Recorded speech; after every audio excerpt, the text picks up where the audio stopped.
Hello, everyone.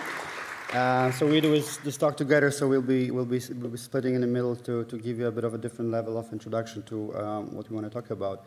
My name is Maciej. I'm the chief data scientist at Altocloud. My name is Gevorg, AI research engineer at Altocloud.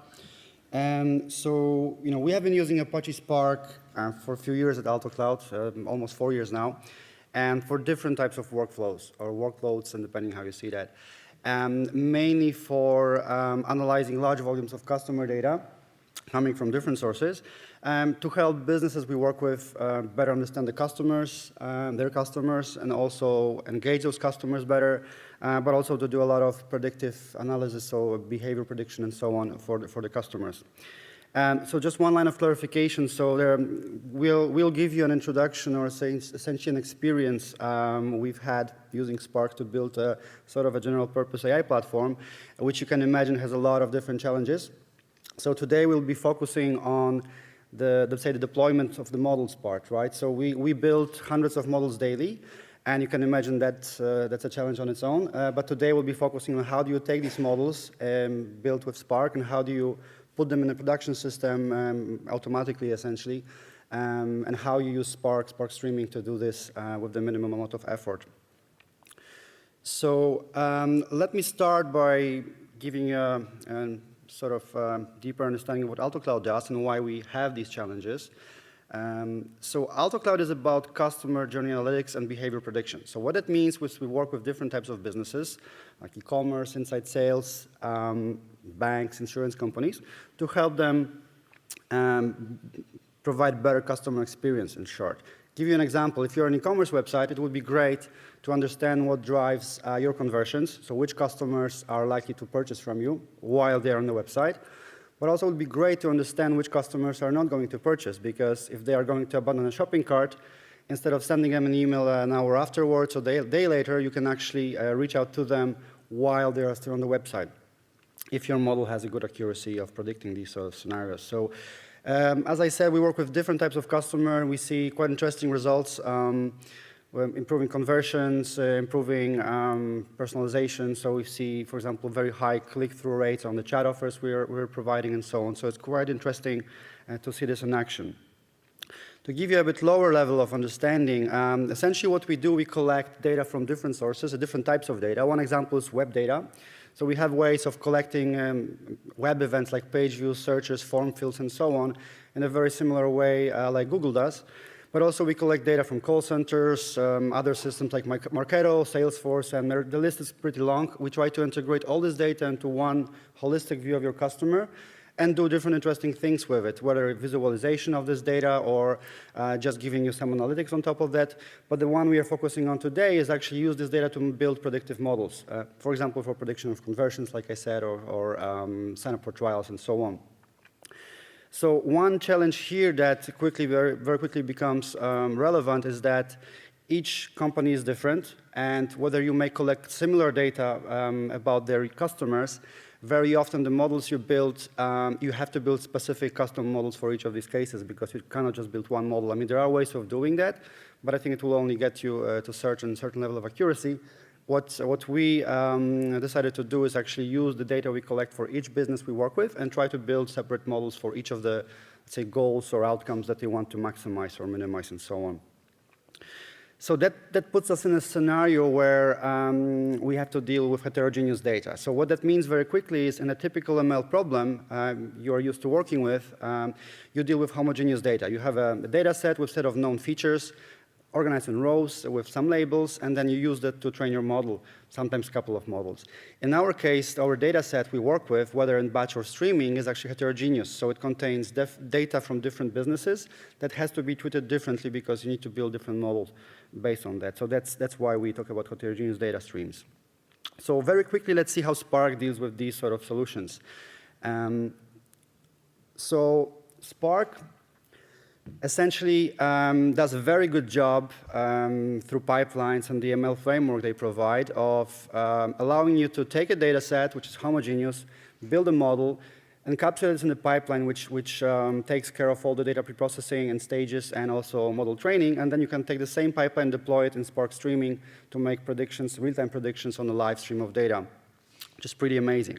When you look a bit deeper into what pipelines really are, is essentially a set of stages that take in a data set and apply a series of transformations. For example, in this simple example, we have string indexing, we have one-hot encoding, and then we have a regression model which is trained in a batch and then applied in streaming to make predictions. So essentially, one data set goes through a series of transformations to produce a different data set. So even on the lower level, what that means is that the only API you really have to do those transformations is a data set and a transformer API. So these transformers act as stages in the pipeline, and then typically they require different types of configuration. An input column that you want to use, output column where you want to output your result of transformation, and data. For example, when you think about one-hot encoding, you think about indexes that you need to assign to your values. And so again, to highlight, data set is the only way of interacting with these pipelines, let's say.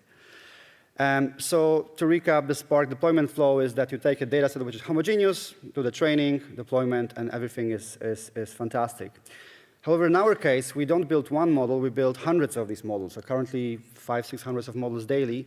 And while training them is a sort of different challenge, and the focus of this is what happens when you produce those hundreds of pipelines, how do you take those pipelines and actually deploy them in a streaming job so you can do it efficiently. There are multiple approaches. I'll give you some ideas, but this is essentially a core of what we want to talk today is how do we operationalize these models with limited resources. We have a very small team of engineers and data scientists who actually work on this problem. There are a couple of possible solutions. On high level, I think there are two. One of them is serialization. So you can think of multiple ways of taking your pipeline and model and serializing it, PMML, or more recently, model scoring from Databricks. That's pretty interesting. The big advantage you get there is that you can take this model and a serialized standard and you can apply it in a different technology. For example, in Kafka Streams or somewhere else, or Java or Scala application that does more low latency predictions, let's say. However, there's also a problem because now you're dealing with a more complicated stack, you have more tools to manage, and sometimes you also deal with this latency of deployment because this whole model goes through much longer, let's say, pipeline from training to predicting. Alternative that we really wanted to go for is Spark ML pipelines, and the reason for that is it provides us with simplicity. We have one tool, Spark, that we use to train most of our models. We can serialize those models in pipelines, we can read them in streaming, and this is one technology that is throughout the platform. We already know it because we use it for different use cases, so everything is great. But the big problem there that we had to solve is how do we support multiple models, because Spark is good at doing work with one model scenario. So on lower level, two challenges. Gevorg will tell you a bit more about the insights, how we approach them. Two challenges we have to deal with is, first of all, the Spark only works with data sets, and we need to do operations on rows.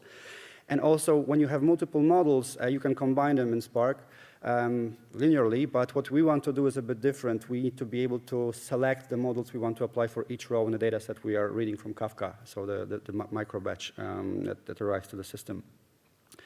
So I'll let Gevorg tell you a bit more about the details. So how exactly did we approach this problem? After doing our research and trying to find community solutions for this specific type of problem, we decided to build our own, and we started from the fundamentals. We realized that we had to redefine a transformer API so that we can gain more flexibility for application of transformers not on datasets but on rows. And the fact that we wanted to use already pre-trained pipelines that we had made us to have a need to be able to adapt the pipelines or the transformers that are part of those pipelines to the new type of transformers. So let's have a look at the kind of transformers we have defined, just the difference. So on the left, you can see the traditional transformer from Apache Spark, which transform function of that transformer takes data set and returns a data set. It has a number of implementations, such as one-hot encoder, string indexers, and others. On contrast to that, on the right-hand side, we have a streaming transformer, which take a generic value and returns a value of the same type. The best way to think of the generic value is essentially the row of a data set, or any kind of a key value pair that we can model the row with. So similarly, we need to have one-to-one correspondence between Spark's one-hot encoders, or like all those feature transformers to the ones that we have for the streaming.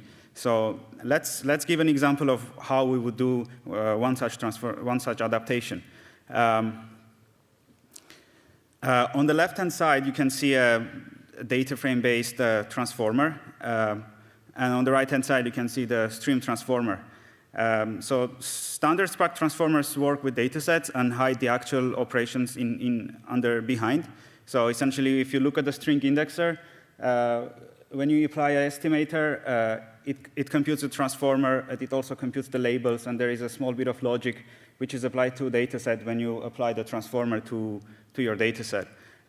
So we had to replicate that functionality into our string indexer or other stream transformers. And the fact that the type of data that they work with are similar in their qualities, such as they work with the column value kind of pair data, and for the data frame version of it, they work with the data sets where column represents sets of values, and for the streaming one, they work with the rows, which column represents only one value. So that makes it obvious that there is very similar processes happening between those two transformers, and it gives us a very clear way of deriving a stream indexer, for example, from an already trained string indexer, which is instantiate the string indexer with the value that we already have in the transformer, and then we already have the replicated functionality, and that will work. So with that, let's understand how we would adapt the pipelines into the stream pipelines. So on the upper part, we can see pipelines that can be applied to datasets. They have stages of operations, and on the bottom side, they're the pipeline that we can apply to row. So how would we be able to adapt from upper to the bottom pipeline? A similar logic. We would adapt one stage at a time to the new type of row type of transformer, and then combine them into a sequence of stages and initialize the new stream pipeline, which is an instance of a transformer. Therefore, it works on rows. It takes a row and outputs a row. And we initialize the new pipeline with the sequence of stages that we have already adapted from the existing pipeline. However, this implementation already exists in Spark, so why would we bother to going up to here until now? So the key part is that we need to be able to combine our pipelines as well. If you think of heterogeneous datasets, each row can belong to a different entity or business, or can have a different value in terms of the model that you have trained for it. So we want to be able to come up with a pipeline that we can apply to our dataset, and for each row, it will produce its specific prediction. Even though Spark allows the combination of pipelines, it's only linear. We can apply pipelines only one after each other. But there are some cases, such as ours, that we need to apply pipelines in a conditional way. So for example, you get a row, you understand which pipeline that you need to use that for, and then apply it, and then return. So that's what we have essentially done. So in this diagram, you can see the traditional pipelines being adapted to the stream pipelines. I already showed how. And then we combine those pipelines into another pipeline, which again works for rows. And it just does a very simple routing from an input to prediction. And that prediction comes when you apply the right pipeline to an input. So let's look at an example. So here you can see a data set which has a number of rows. For instance, the first two rows are of the similar source. For instance, they belong to the same business. And the nth row belongs to a different business, has a different source. So in the middle of the diagram, you can see the heterogeneous pipeline that we have already composed. So the first pipeline is the one that we have trained for the first business, and the second pipeline that is in the bottom, we have trained for the the business that the end role belongs to. So essentially what happens there is that those two rows get evaluated by that first pipeline, one after each other, and then the end row gets evaluated by the second pipeline, and we get the respective predictions in place after applying that operation. Let's look at the code. Let's look at and sort of understand what is the difference between a regular streaming, structure streaming code and the kind of code we would write for be able to achieve something like this. So here you can see a simple flow of how we would spin up how we would create the heterogeneous pipeline and apply on a structure streaming. Obviously, some of the lines of code are not here to provide the simplicity, but if we go over it, like we load two pipelines from some storage, for example, S3. Yeah, we have already trained them. They're instances of pipeline model. And then we create a simple mapper from source to their respective streaming pipeline that we adapt from those pipeline models that we have loaded. And then we initialize our heterogeneous pipeline with that simple routing that we have created, the stream pipeline map. So what that gives us is this heterogeneous pipeline, which has exactly the same transformer API. It has this transform function. It can get the row, and then it will return a row with the respective prediction. So what we do, an essential step, is we wrap it inside the UDF so that we are able to apply them on datasets. And therefore, they get all copied into executors, and they have a fast time of application of those pipelines. And then all we do is we just add a column with it and then just apply the UDF. So if you weren't to be applying this pipeline, if you were to apply the pipeline, the traditional pipeline, you would only skip a few of the steps. You still had to apply the transformer on the data set. So in terms of code, the difference is not very, very significant. So let's go back to our original flow for data, for pipelines in a streaming job and how we have tried to solve it. So to generalize, essentially, we create these heterogeneous pipelines, and then we deploy them into the streaming job, and then we take the load from there, and then it gets transformed to predictions. So essentially, this is the answer to the question mark now, this new diagram. However, such solutions always come with challenges. One of the challenges is the re-implementation of the transformer logic.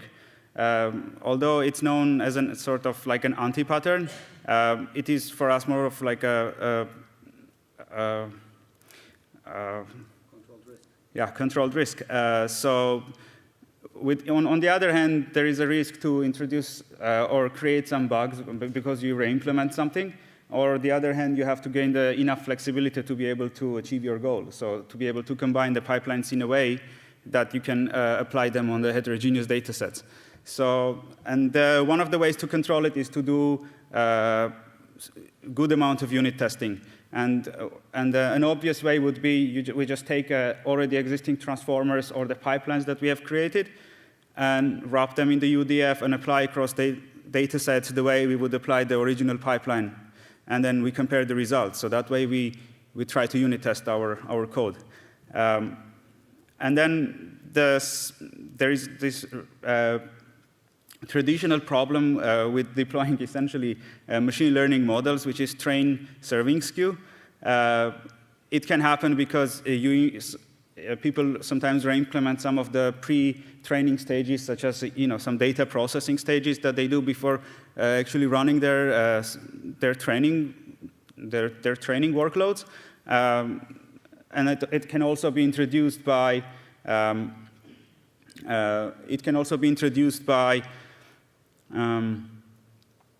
by the data that is different when you apply on the real world in a kind of a streaming manner, or in a data that comes from or customers or user. The one is different slightly than the one that you have trained on. So those are the kind of challenges that we like to that we consider they're always here, and then we try to do our best to always respond to them and improve upon them. with the current base of our customers, we apply a few hundreds of those models. However, it is another challenge to be able to apply those models if the customer base becomes like a few thousand times more. So the scalability of such model is another very interesting challenge. So to summarize. Yeah. So let me just add on a few sentences to the challenges, right? So essentially what we've done here is we took the minimum steps we thought of taking what Spark ML has to offer and then adjusted to our use case, right? So that meant that, for example, a transformer API encapsulated a lot of the core logic that we couldn't access otherwise. And then we thought, okay, let's just take this logic, but don't change it because it anyway operates on a low level and have a different API on top of it, right? That's what we've done at adaptation step. We are a small team. It is a step on a journey. We are not there with a full solution yet, so we have plenty of challenges. Well, at the moment, we have a couple of hundred businesses we work with, so that means we have a couple of hundred models. It works well for that sort of scenario. There are multiple questions, of course, about training, accuracy, and so on, different schemas, etc. So because of the limited time, we only tackled a couple of them here, or maybe one, the deployment part. So essentially what we've showed you today is how do you utilize Spark ML to train a lot of models that you can later on adapt to a different shape, a different format to support the row per row interface to be able to apply a lot of them in a streaming fashion. Essentially that is it, right? So we're happy to take questions.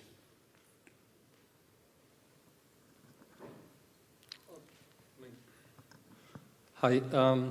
So my question is about how you actually train your models here. So you probably mentioned that in your thing, yeah. But so you have to train it somehow, and yeah. Also whether you do that in a batch mode or you also do some online training as well. Yeah. So we can maybe both answer that. I can start with saying, so essentially what we do, we have a batch process to do that. It depends on a lot of factors because we don't have the resources, as you can imagine, to put a lot of attention to this training. So it depends, for example, on the amount of data we get per business. There are businesses we work with who generate 20 million events per day. That gives us, I'd say, a bit better selection of algorithms we can use. There are businesses we work with that generate 2,000 events per day, right? So if you can imagine 5% conversion rate, very few good examples to train. This is a classification problem we're dealing with here. So we use typically simple things like regressions, random forests, in some cases small networks. And at the moment, the way we do it is essentially we have some heuristic to manually pick them, right? So we say, okay, we train regression for this. We have a lot of cross-validation in there. I mean, maybe you want to talk more about how we actually pick the right model and deploy it. Yeah, so we run like heavy amount of cross-validation, and obviously that's why it runs in a batch processes. We don't mind if it runs like overnight, all of those models. Essentially, the process is like this. So the models run, we obviously have test sets ready to train, to kind of test those models against, and then we kind of learn about their accuracies, and then we kind of do some voting of which is the better accuracy one that is becomes like today's model, for example. Then we apply that to whenever we restart the streaming job, and then it picks up the latest models that it has to run, and then it just does the same process that we have already described, creates the composite pipeline and applies to data set that comes through Kafka. Yeah. So essentially it may happen that the result of the training overnight will not be good enough that we won't use it in some cases, right? Okay, any other questions? Oh, there's one, yeah.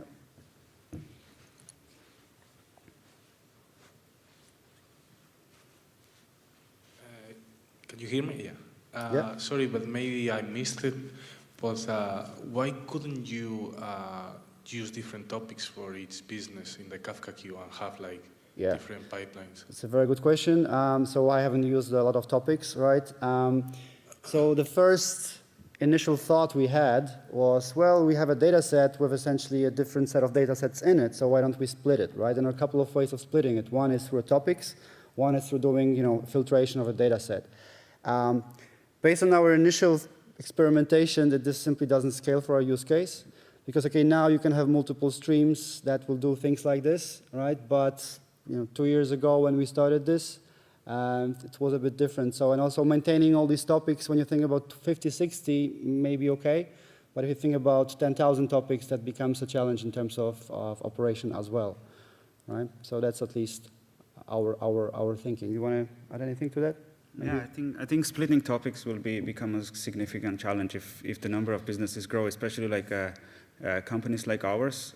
There is a really high chance that the businesses will go high. So, yeah, it will be a kind of, with a small amount of resources, it will be kind of a hell to maintain, maybe. Yeah, so. It's kind of like an infrastructure problem kind of thing, is it? Sorry, can you repeat that? Kind of like a scaling up infrastructure kind Yeah. of problem that you have. Yeah.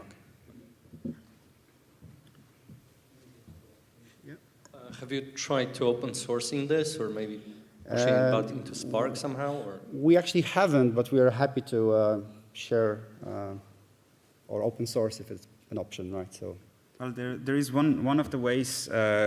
So there is this idea that the transformers in a Spark pipeline API, they have all this functionality enclosed. So one of the ways the Spark can be extended, which the way we think is if we take those implementations out, like provide them as utilities, and then we can use those implementations in both kind of transformers. So then essentially there is no need to copy any of such or replicate such implementation. So we don't have that risk of having the train serving skew or something. There like are many questions about it as well, but still we're happy to share if somebody's interested. Okay.